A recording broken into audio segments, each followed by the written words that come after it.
กราบสบายดีพ่อแม่พี่น้องสบายดีFCสมกสบอนเด้อสบายดีตอนเช้าๆพี่น้องเอ้ยมืดพ้นนี่เนาะพ้นกับลมแหละสองอย่างปลาโตเพื่อนพระเอกยังไต่ไฟอยู่ไปปลุกเราก่อนเราตื่นแล้วบ่จักนอนไปทันรถทันเรือเลยนี่เอาลูกแต่ตีสี่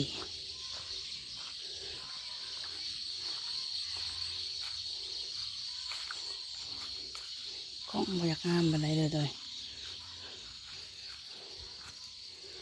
ห่อเขามาให้เพิ่นอีกเลยพี่น้องเอ้ย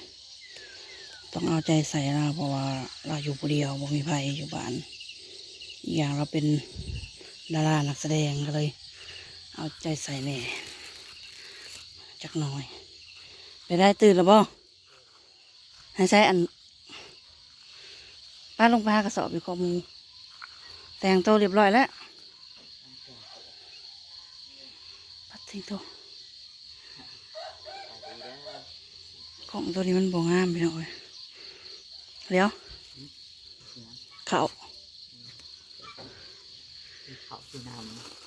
เอาเถือบไปพังน้ำมันในหลังถาเจ้าก็กินจกกินเนื้อแห้งพี่น้องเอ้ยเอาหายไปมัดดีๆเด้อซองแยกเด้อมันสิไข่ถ้าใช้อันทงหน่อไม้นะล็อกได้เฮือนล่ะกระเจกระจมอยู่ไสอย่าถือไปน้ำได้เลย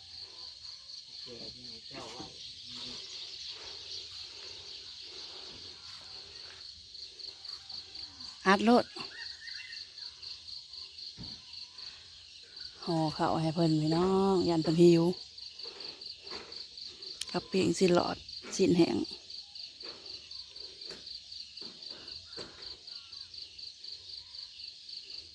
จากเสียอะไรเนาะเบิ่งกันไปนะเสื้อผ้าผ้าอยู่นี่ได้บ่ได้เอาบ่โอ้ยกล่องก็ได้วูดวิวัด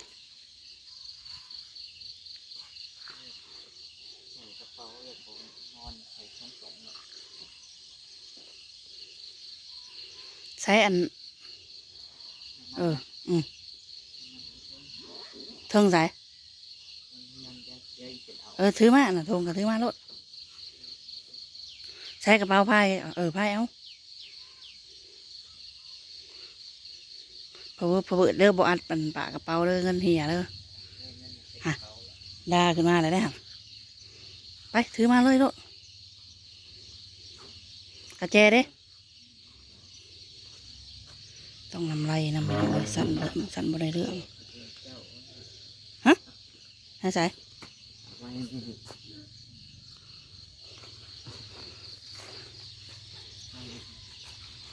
ขึ้นไปปิดไพ่แต่เห็นบาปแล้วเนาะ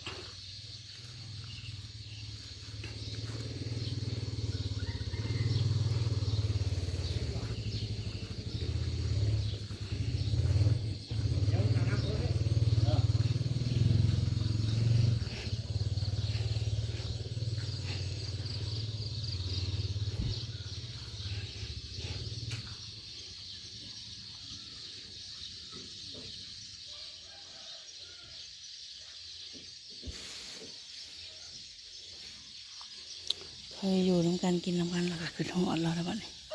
รู้สึกขึ้นหอดแล้วบ้านี้ป้าเอามือหาใจอันกระสอบอยู่เฮือนเนาโทรศัพท์เอาใส่ถุงนั่นแหละ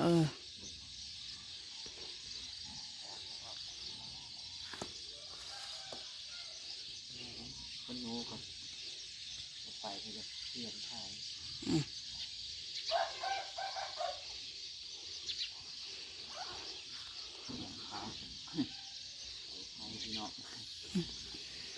ไปFCเด้อนะมีโอกาสแทนมีโอกาสแชร์เราถ่ายคลิปให้พี่น้องเบิ่ง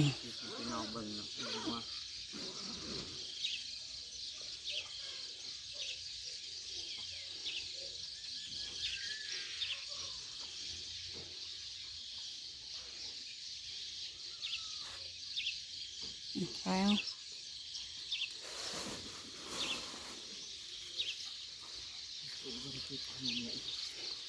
หลังมัน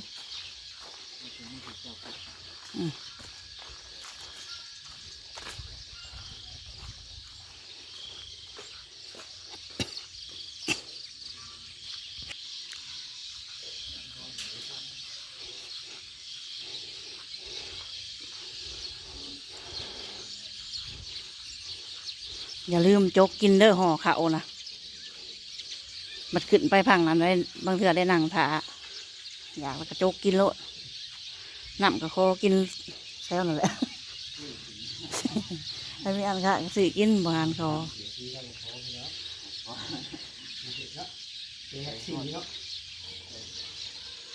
อะไรเลยเหยียบร้อยรถ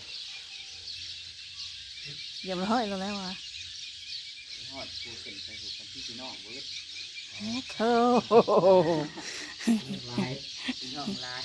ตอกแก่กันน้อยไอ้ที่อยู่เรื่อยๆหน่อยอะไรอะไรสวดที่เราเลยไปหาเนาะตกมารับหน่อยไปหาเอื้อยอยู่ได้นะโครงการอยู่เลยมันสูง หาอันก็เฮ้ยใช้กระสอบจ้ะล่ะเดี๋ยวไปเอาลุงสิในอันเราเห็นนะใส่กระสอบได้ค่ะเจ้าบ่ให้ใส่อันเป็นกระเป๋าไปหรือจะเอากระสอบดำบ่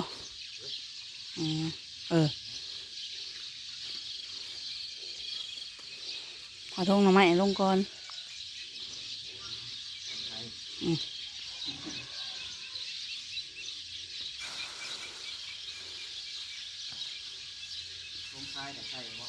ทงพายก็ใส่บ่ได้พายเอาทงพายบ่ตัวใหญ่นี่ใส่รถบ่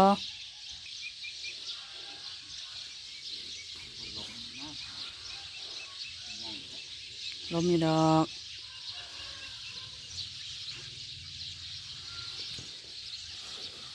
ปอมินิยังอาบน้ำ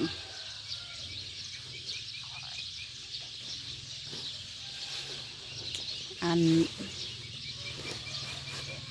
FC อันว่ายังก็บอกคุณเช้าแล้วบอกว่าสัก ป้าว่าคอยบอกเพชรก็ว่า เนี่ยผู้ชายสิบอกเพชรอะไรไปบาล่ะหาคนใหม่เข้ามาแทน เท่า หาโนดครับ อะไรคนละคนกะเพิ่นเบิ่งจิบบ่จบบ่หรืออะไรเพิ่นถามมาว่ามาในบ้านสิไปทำงานอยู่ไสว่าจ้ะ ทำงานก็ได้หาลุง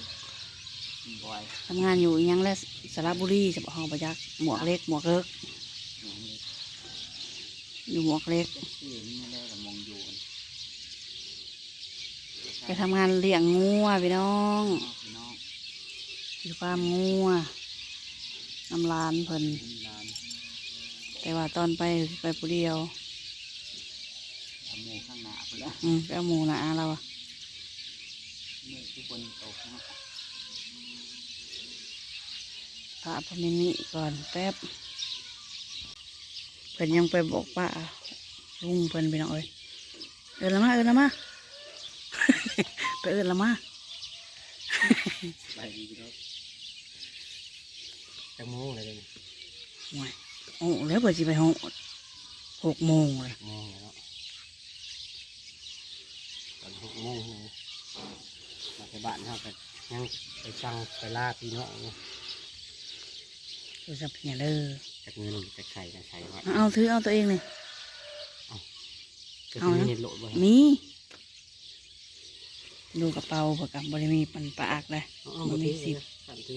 10 ตายห่อข้าวอยู่นี่ ว่าอยู่ได้เงินไป กันแล้วแถวนี้แหละ มาแล้ว อยู่ลุมพุ่นถามแล้วลูกค่ะ โอเคเงินใช่ว่าเงินโอเคบัตรเป่าเอาไว้เล่าเลยไรกันทงสมบอกหายเด้อค่ะ เชื่อมต่อแล้วเอาเว้ย เอาไว้เนาะขอบคุณ กำลังสิไปฮะอันนี้มาทำอยู่ไปจะดีเนี่ยคือการน้ำไป คลิปต่อไปก็พอกันอยู่คลองเลยพี่น้องสบายบ้าน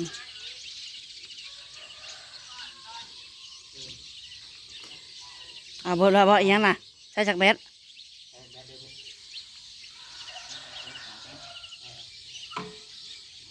เอาเงินเหี่ยเด้อ นั่นจะต้องส่ง ไปก่อนพี่น้องเลย บ๊ายบาย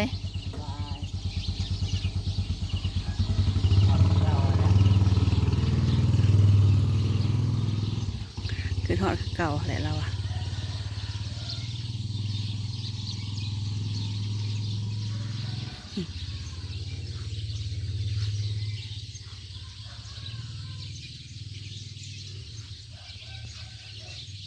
เขาก็สิลงเบิ่งอันหมูก่อนลงเจาะเบิ่งหมูก่อน